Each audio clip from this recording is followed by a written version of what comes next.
ibyo dusoma ngorwa umutima Pawulo yandikiye inkuru nziza yerekeye umwana wayo yavutse mu muryango wa Dawudi ku bw'umubiri hanyuma arimikwa aba umwana w'Imana ku bubasha bwa mutima mweranda kubera isuka ryiwe mu bapfuye. Niwe Yesu Kristo umukama wacu we yadutegeka akadutuma kwigisha ku izina ryiwe abapagani bose ngo muyoboke bamwemere. Namwebwe mwahamagawe na Yesu Kristo muri abo twatumweko. None mwese batore b'Imana muri Roma, mwebwe mwahamagariwe kuba beranda, bifurije urukundo, amahoro y'Imana ariyo dawa twese n'umukama Yesu Kristo. Iryo ijambo ry'Imana.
niko kwigisha inama yo kumuheba mu nyisho. Amaze gutsibwira, intumwa y'Umukama iramubonekera ari mu ndoto imubwira iti: Yosefu mwene Dawudi, ntutinye kubana na Mariya umukenyezi wawe. Iyo mbanye afise yamutse kuri mutima mweranda. Azokwibaruka umwana w'umuhungu, izina uzomwita ni Yesu, kuko ari we azokiza ibicumuro igihugu ciwe. Ivyo vyose vyabaye ngo ijambo ry'Umukama ryari ryavuzwe n'umuhanuzi Mikahe ngo: umwigeme azosama imbanyi, ayibarukemwo umuhungu, bazomwita Emanueli, n'ukuvuga Imana turi kumwe. Yikanguye, Yosefu akora ico umumarayika umukama yari yamutegetse ajaniwe umukenyezi wiwe. Dushemeze ijambo ry'Imana.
Uko igarurira igihugu kwaje barifuta ikarata hagasigara izina y'icyo gihugu gihambaye. Niyo cyatangura rero kuganisha ko babwirizwa gutanga ikori umuntu ku muntu. Twebwe natwe tukimenya nk'abo basokuru barazi ko iryo kori baritanze. Hanyuma rero baca baramenyesha ko baramutse batabigize bazobatera bakabigarurira. Niho mbere baheza bakarigira Isirayeli baribitse uwundi mwami akuraho barahari. Uwo mwami mu nyuma nawe aranga gutanga ikori. Hanyuma Isirayeli umwaka w'amajana 22 iraheza yigarurirwa na Asiriya. Isirayeli irazimangana. Izimanganye mu nyuma Asiriya yarazimanganye. Hari hasigaye rero yuko na Yuda izimanganye.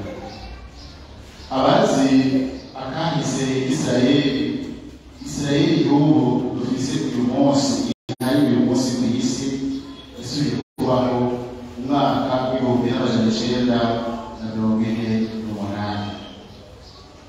Abo muri Isirayeli na Siriya bamaze kuganishwa n'ubwami bwa Asiriya, barashatse kwihagararako maze bishyira hamwe basaba nuko n'umwami w'intara ya Yuda Yerusalemu yobafasha muri urwo rugamba.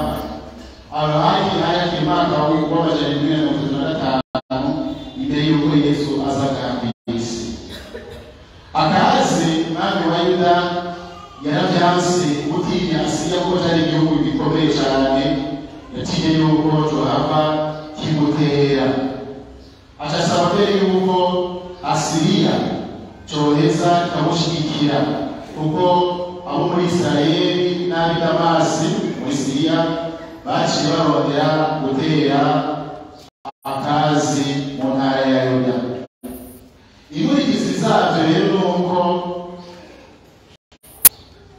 Akazi twumvise ku gisoma cya mbere yaciye akurikira ibigirwamana byo muri Asiriya, aba ari byo azana mu gihugu ciwe, aba ari byo asenga. Hambavu yo kuza atanga ikori y'umuntu ku muntu, yibaza rero ngo uwo mwami wo muri Asiriya niwe ashobora kumukingira kugira ngo ntaterwe n'ivyo bihugu bibiri, ari byo Isirayeli na Siriya. Ariko icyabuje yuko ibyo bihugu yatinya nyene ari byavuye bibanza gusambuka. Bimaze gusambuka yibaza yuko abansi biwe babiri baheze baherengeteye, yibagira yuko asigaye wenyene imbere y'igihangange ca Asiriya. Igihe Akazi rero yabuze icyo akora ageramiwe na Isirayeli na Siriya, agashaka kwiheba ku mwami wa Asiriya, niho Isaya yatumwa kuri Akazi. Umukama amubwira ati, genda ubwire Akazi uturitonda utekane kandi ntutinye, umutima wawe ntiwihebure kubera ibyo bishira bibiri bifumba umwotsi. Ayo majambo ari mu gitabo cy'umuhanuzi Isaya mu kigabane c'indwi ukarongo ka 3 n'akarongo ka 4. Uritonda utekane kandi ntutinye, umutima wawe ntiwihebure kubera ibyo bishira bibiri bifumba umwotsi. Ibyo bishira bibiri bivugwa ni Isirayeli na Asiriya. Iyo byari biteye ubwoba umwami Akazi. Umukama ntibirenze n'ibiti bishira bifumba umwotsi gusa, bidashobora kwaka byishinga umwotsi gusa. Ni ukuvuga abandi majambo ntacyo bibatse bidashobora kumutera ngo bimusirinde mu gihe yoba yemeye gushikirwa n'ubugenzi bw'Imana. Iyo rero Mukama aciye kuri Isaya umuhanuzi yabwira Akazi ati isabe wenyine ikimenyetso Umukama Imana yawe, isabire ikimenyetso Umukama Imana yawe. Akazi kubera yuko umutima wiwe wamaze kujama nta kimenyetso yasabye, yavuze ati haba namba sinoshobora kugerageza Umukama, sinoshobora kugerageza Umukama. Maze rero Umukama aciye kuri Isaya nyene nawe yamubwira ati Umukama wenyene arakwihera ikimenyetso.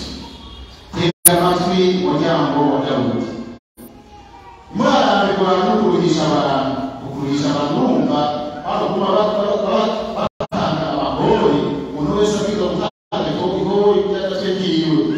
Murarambirwa no kuruhisha abantu, none mushaka kuruhisha Imana yanje.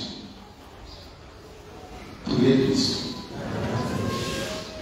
Majambo abo mu ntara ya Yuda bari barushe bose, nimwiyumvire twamutanga amagori uburyo tudandaza amazu duhotesheje n'ibindi. Yumvire rero bavuze ati umwe wese ubwije imyaka 18 wese abwiza gutanga ikori ry'agatekiwe kuko byigeze kuba. Babatuma mu buzima burazimvye uwo boje ubuzima ashika kangahe. Nukuvuga bari barushe bose, bari bakeneye umuza kubaruhura, bari bakeneye umukiza, bari bakeneye umucunguzi, bari bakeneye umuza kubaruhura. Umuhanuzi rero Isaya atumwe n'Imana araheza aravuga ati none ushaka kuruhisha Imana. Umukama rero nyine ubwiwe niwe azobihera ikimenyetso. Umwigeme ari ubugenze azokwibaruka umwana w'umuhungu amwite Emmanuel. Umwigeme ari ubugenze. Ikibazo kumbure bari guca bibaza ego umwigeme ninde, bamwe bari kugatega umugore wa Akazi ninde uwo mwigeme wakazi ubaye n'umugore yari n'umwigeme ninde. Ayo majambo yo tumuvise yagarutse no mu nkuru nziza. Yahuwe asigaye imyaka itari mike kugira ngo Yesu aze ngaha ku isi. Siyasiya rero izokwigira intara ya Yuda, si umwami wa Asiya azokwigira Akazi. Ni Imana y'ukuri, sitarikiwa Imana yo muri Asiya. Ni Imana y'ukuri izokiza Yuda, izoza Umwana wayo yigire umuntu ibane natwe. Nivyo twumvise ko yavuye bishikira umwigeme Mariya akiyuyenga akongera abyara umwana w'Imana. Uyu munsi icyo dutangarira ni ingene Imana mu kuza gukiza abantu yigira umuntu nayo nyene. Urukiza rwayo ikarucisha ku bantu nyene, ikarucisha ku bantu nyene. Kumvi twumvise ingene Mariya yemeye kwinjira mu mugambi w'Imana wo gukiza abantu. None uyu munsi naho turumvise ingene Yosefu nawe yinjiye muri uwo mugambi wo gukiza abantu. Imana irifata ruto, turazi ko ari usumba byose, ariko yemera kwigira umuntu ishaka gukiza umuntu. Bavuga ati dutangarire iyi nyifato ya Yosefu. Turasoma mu kuzuye gushasha ivyerekeye Yosefu umugabo wa Mariya. Mugabo bose kenshi bakunda kugaruka cyane, ariko gakeyi twamwumvise twamusanze ko ingeso nziza zitari nke tushobora kwishimikiza natwe mu kubaho kwacu kwa buri munsi. Katurabe zimezi Yosefu agaragara nk'umuntu adatwarira hejuru mu bihe bitoroshe. Twebwe abantu mwavuze yuko inkuru kuyimenya tukaba twamaze kuyishyira ku mbuga ngurukanabumenyi, naho byaba byitwa ko bikiri ibanga, gushika naho umuntu ashobora gushyira isanamu y'umugenzi wiwe bari barera imyaka n'imyaka ari gusa akayigerageza agahiga. Mura mubibona, ariko Yosefu siko byagenze. Yari yarasabye uyu mwigeme Mariya, kandi mu mategeko y'Abisirayeli iyo umusore yamaze gukwa inkumi yaba yamaze kwimukira umugore wiwe, naho yaba ataramushikana mu rugo, naho baba batanabana. Bishitse rero iyo nkumi igatwaranira ishushu, yari ukwicishwa amabuye. Kera mu Burundi murazi yuko baba bisumanyeneza. Uyu munsi benshi baje bihuta gukorora kugira ngo bigaragare ko batwaye. Sinzi ibicumuro ari gukororera cyonyine, sinzi ibicumuro ari gusambana konyine, sinzi ibicumuro sirabizi. Sinzi ko amaze gukororera imyonda ari hacabura yuko umuntu w'intore n'indanga. Ariko cyo dutangaye ingene Yosefu yabaye umuntu w'ibanga. Ibanga twebwe riratugora abakristo, riratugora. Umuntu w'ibanga ni umuntu akwiye kwizigirwa. Umuntu w'ikimenabanga nta muntu n'umwe yokwizigirwa. Ndakunda gutanga akarorero k'umuvuzi bwa kera, igihe Nohe yari yarimye umuzabibu ukamukundira, hanyuma agaheza akagana umuvinyu, akanywa akawuhimba akaborerwa. Umwana wiwe Kamu yamubonye agahuzu kamuvuyeko, acagenda kwararaza se wiwe, ese muze murande patari gusa, ese muze murande patari gusa. Hanyuma mukuru wiwe agiye atinya ko ubwakure bwase, arondera igikweru arakimufuka atamuraba, akigirwa kure. Nohe inzoga zamaze kumvako ateranire yuko mungu we Kamu yagiye aramwaraza hose yuko ari gusa kubera mbere yabo. Icyo yakoze yaciye amuvuga, kandi umuvugo warafashe. Rero abantu bagaragaza ababyeyi babo, bakunda bagaragaza abandi. Sibuze mu bakafunga mugabo umuntu yaratse ubundi yikwegera umuvumo w'Imana. Tugire Kristo. Abantu turakunda bararaza abandi, ariko igihe tubaraza tubabeshera, twasomeye igihe tubibasha, tutazi ibyabaye, tukavyemanga tuba mu kuri ngo habaye ibintu, tukaza kwaramara mu nyuma dusanze twarabeshe. Maze ko kimaze gushyira kuri Facebook, maze gushyira kuri WhatsApp, maze gushyira kuvuga ngurukanabumenyi, kiba cyashitse yisigarukira imyumvire uyu muntu, kandi umuntu umureka naho byo bari by'ukuri, uwo ni umuvumo w'Imana.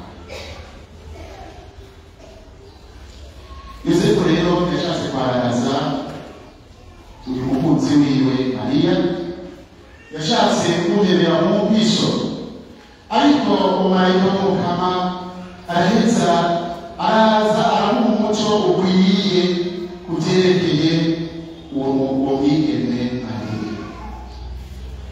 Yosefu mwene Dawudi, ntutinye kubana na Mariya umuhinzi wawe, iyo umwanya afise yamutse kuri mutima mweranda, azokwibaruka umwana w'umuhungu, izina uzomwita ni Yesu, kuko ariwe azokiza ibicumuro igihugu ciwe.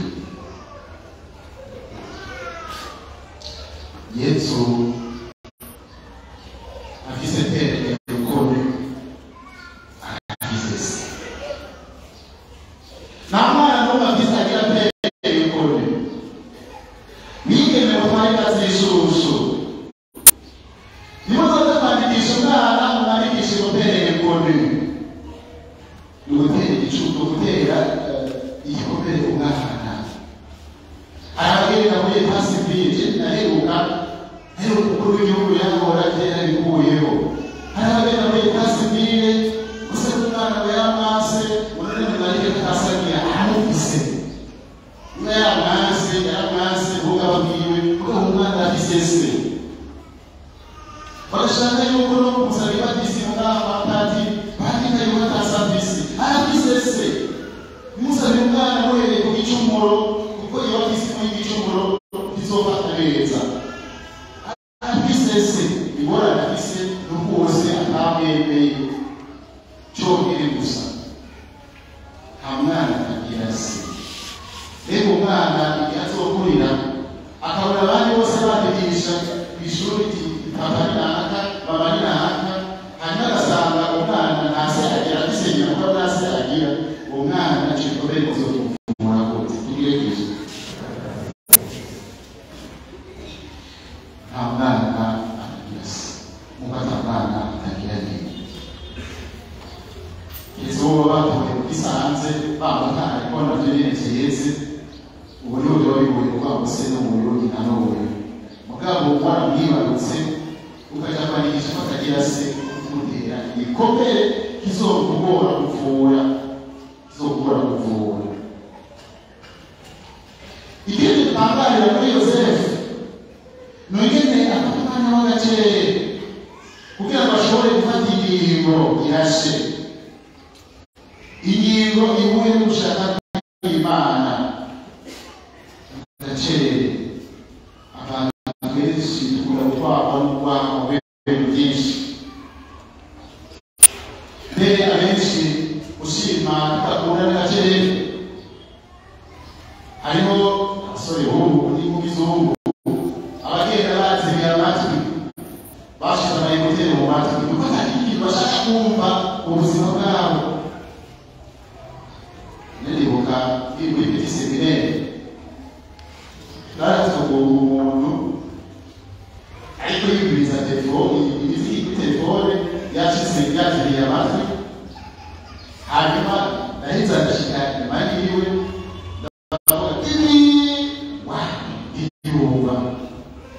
abantu baraho baraba bitwegera cyangwa nigera ibose ko numve yumve ko yabo cyangwa mwegera utebuke namukoza ko izuru y'imodoka ko bashaka kugoba yasa simbuka kandi aba ni waruzi ko wewe uri mwara bakagenda ucyo ushaka kugoba. Nukuvuga ukuzibya amafi takiri ushaka kumva nakini kima ushaka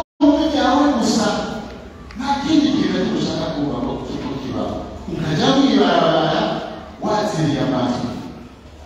Hariho rero n'abaziriye amatwi,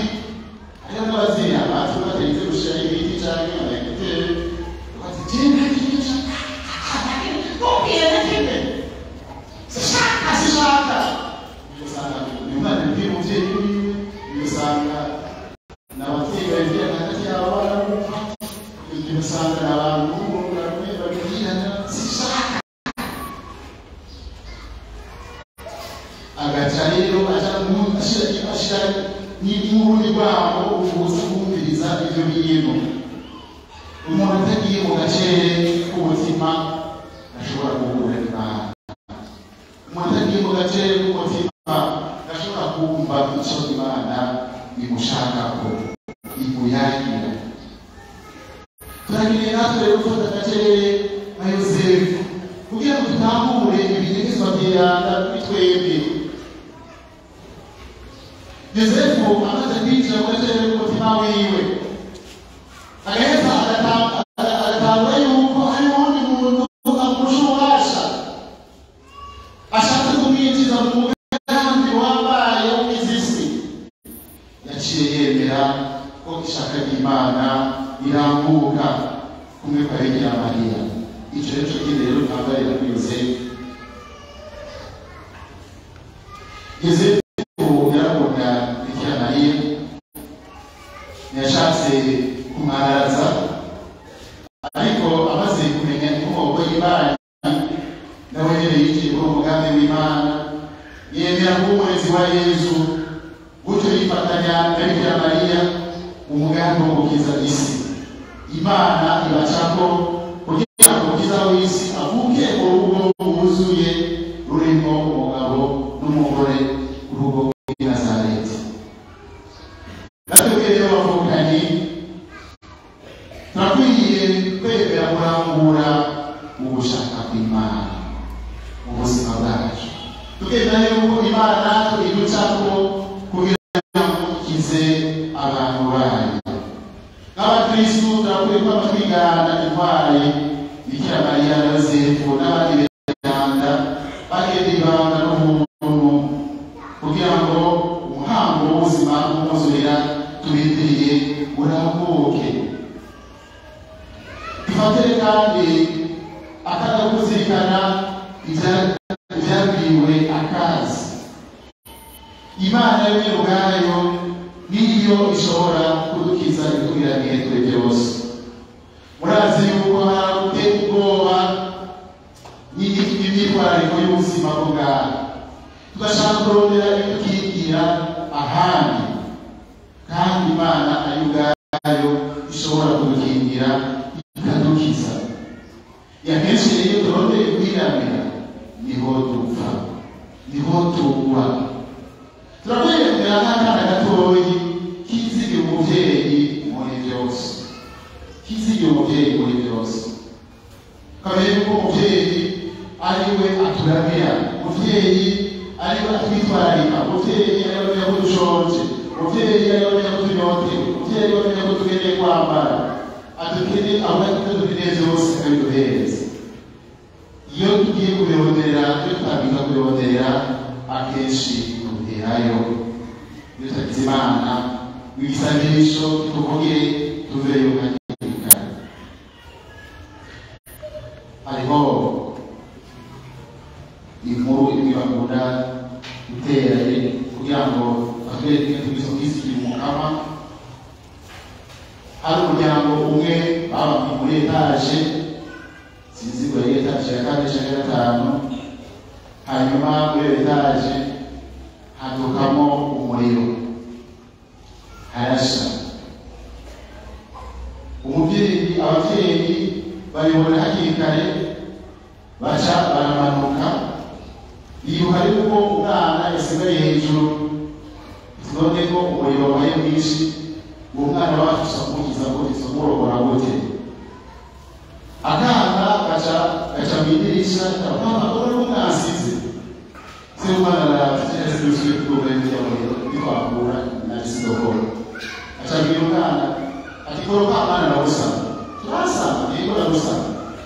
Kana kubera ko igize umuvyeyi gaca mw'idirisha karakoroka, ise aragasama. Iyo abariwe bari gukoroka,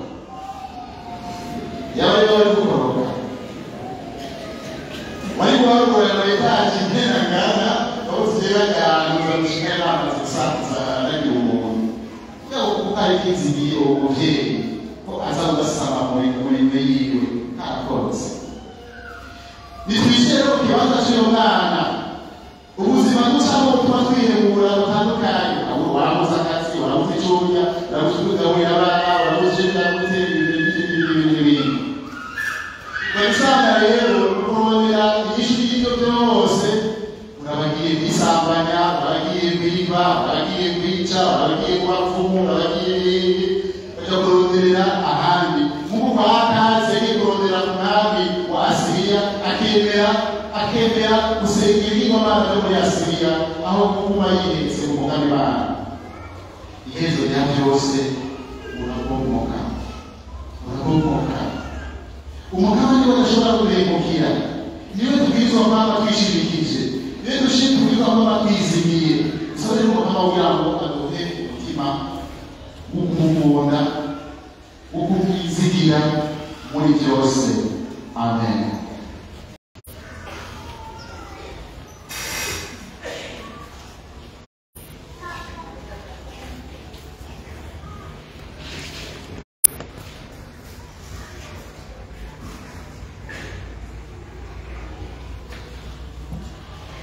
Nimaguruke tugaragaze kubendera kwacu.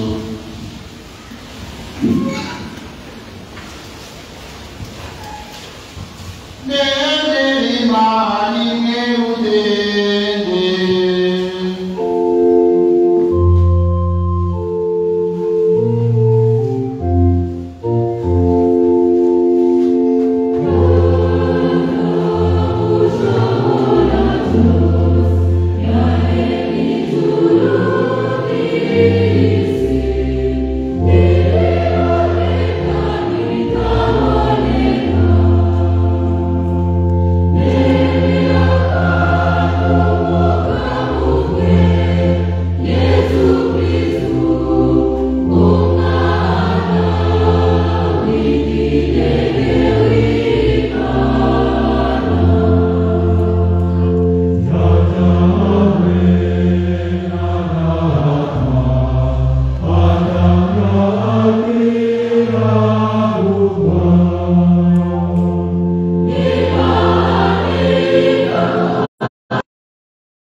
turabiganira kugira ngo inkuru zikwire hose no muri bose barose umutima wawe yama bamurikira mu butumwa bashinzwe gutyo igihugu c'Imana gihimbagwe n'ivyiza vy'umukama. Twumvire se Mana nzima.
Amahanga y'ivuka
Você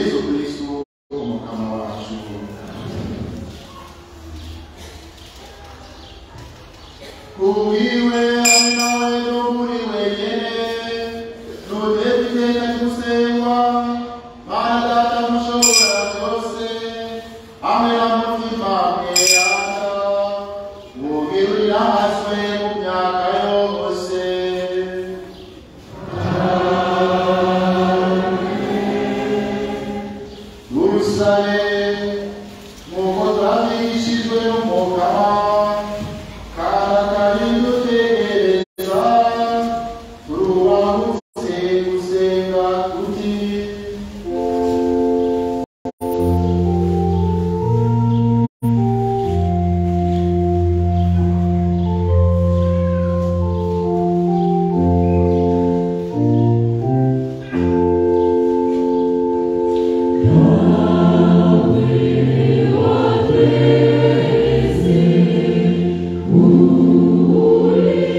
Solo dusubira kugira inzara n'inyota. Uyo Yesu araje,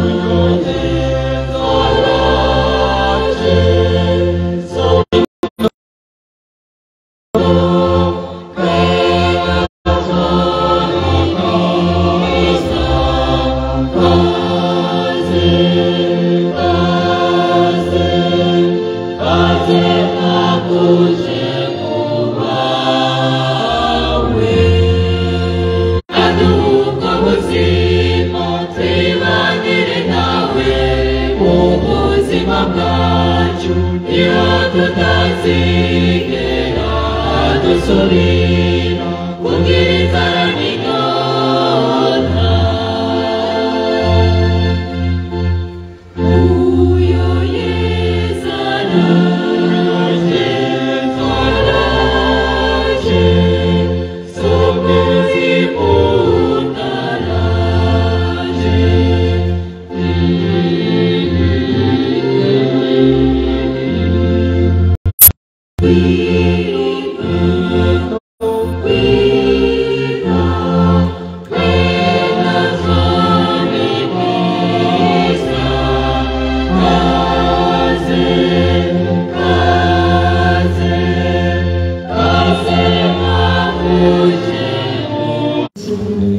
Nieleze mwanzo nilikuwa kutane wani mwasimu mwakalezi wawe sehemu nazo ndikulani na kawawe miaka yose. Amen.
amakuru ya paruwase uyu munsi twaribaje mu ya kane mu bushikiro ijambo ry'ubuzima. Umwigeme aribugenze azogaruka umwana w'umuhungu amwite Emanueli. Tubisanga mu gitabo cy'Isaya igabane cy'indwi akarongo ka 14 bimenyeshejwe.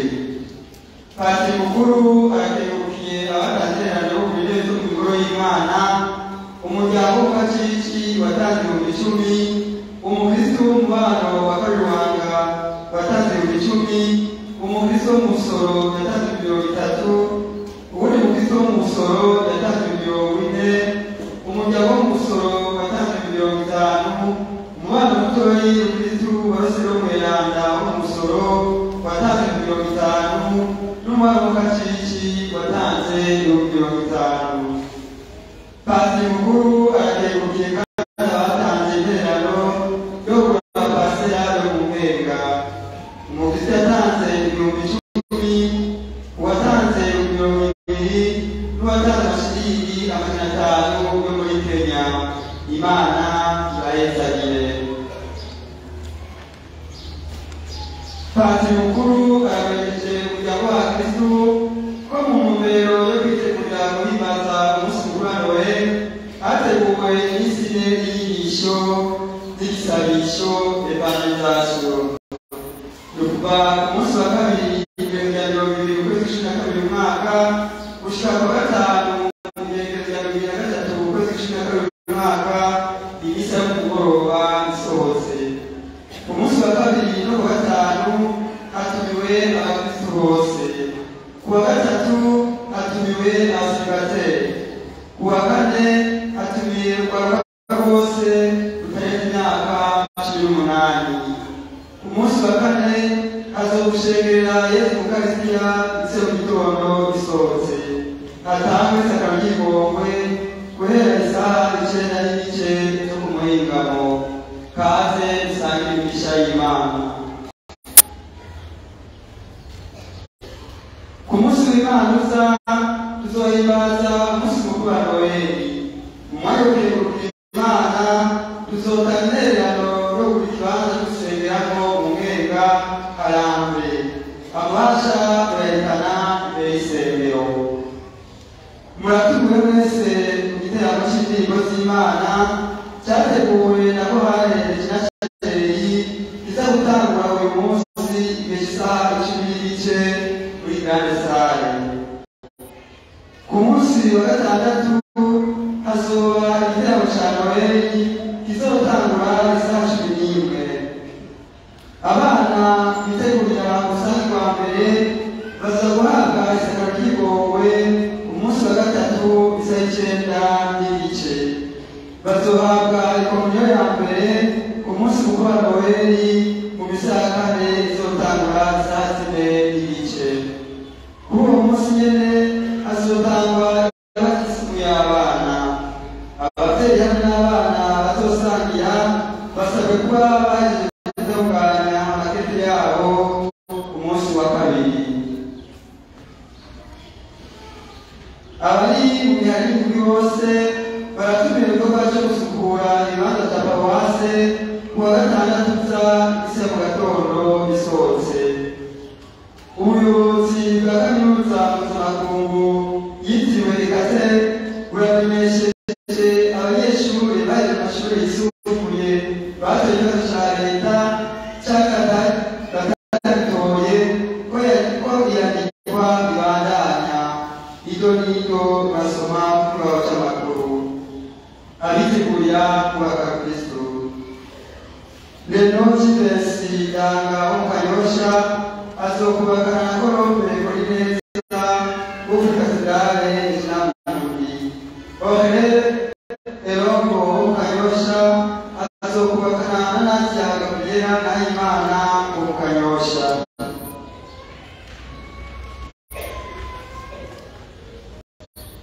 Itangazo. Ivuriro Centre Medicale Communautaire bw'igihugu twateguye isekeza ryo gusuzuma no kuvura indwara z'amenyo no mu kanwa, kuvura amaso, gufata ibipimo cy'ivumbuka ry'umubiri w'amaraso no gupima isukari ku bantu bose babyifuza. Ku bijyanye n'amenyo, abantu bazosuzumwa ku buntu, hanyuma bavurwe ku giciro kigabanijwe ku bice 50 kw'ijana. Ku bijyanye n'amaso, abantu bazosuzumwa ku bice 50 kw'ijana. Igipimo cy'ivumbuka ry'umubiri w'amaraso n'igipimo cy'isukari bizokorwa ku buntu. Icyo gikorwa kizomara iminsi 3 kuva ku igenekerezo rya 20 ukwezi kwa 12 gushika igenekerezo rya 6 ukwezi kwa mbere umwaka wa 2023. Bazokwakira abantu kuva ku wa mbere gushika ku wa gatanu guhera saa 2:30 gushika saa 6 z'umutaga. Menya neza, iryo vuriro riri mu Kanyosha urenganye ku Musufe hepfo y'ibarabara impande ya sitasiyo nshasha. Tukamenyesha kandi ko ekografi igipimo cy'abakenyezi b'ubwenge cyasubiye gutangura. Murakoze. Abazotegura ingoro y'Imana yoza paruwase kohari Saint-Ciel, abazokarabisha abakristu b'Imana uza misa ya mbere abakorezi, misa ya kabiri fraternité jeunesse religieux, misa ya gatatu scout religieux, misa ya kane scout SFA. Menshi kugira ngo n'ibyo tugiye Kristo.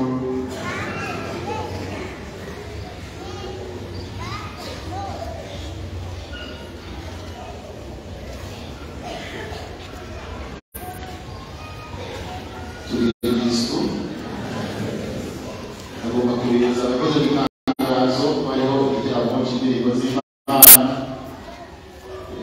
hariho n'uduti hagira amafaranga make agira imbere y'isengero baza kubabona aho tugurishiriza cyangwa ajya kuri sitasiyo si menshi nawe kugira ngo ushike ko abayiteguye bakoresheje amahera menshi cyane rwose. Ntiducikwe rero n'iyo mihezagiro ya Noheli. Hanyuma urabona ko mu ijambo ry'Imana twumvise ngo umwigeme aribungenze, kandi icyo wibungenze icyo cyibungenze ntabwo ko tubona icyo byibye gusa nicyo tubona atari ikongera tubibona. Ariko na Ekleziya iribungenze, aho Ekleziya yibungenze waraboneka ngaba uyu ni Ekleziya yibungenze. Ubisiza tuba twumva havutse umusaserdoti.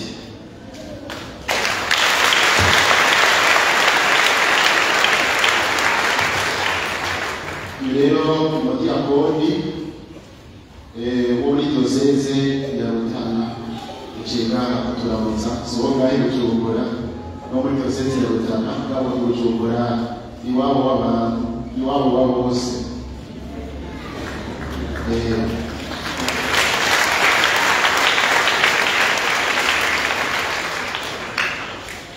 Akari jewe bavuga ngo iwanje ko ari iwacu nyene apfa ruguru, abenshi usanga bava ruguru tukabura twese Bujumbura.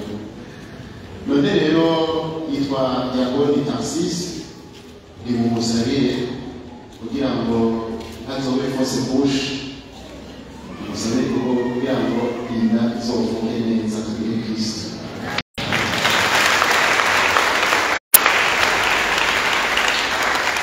Morano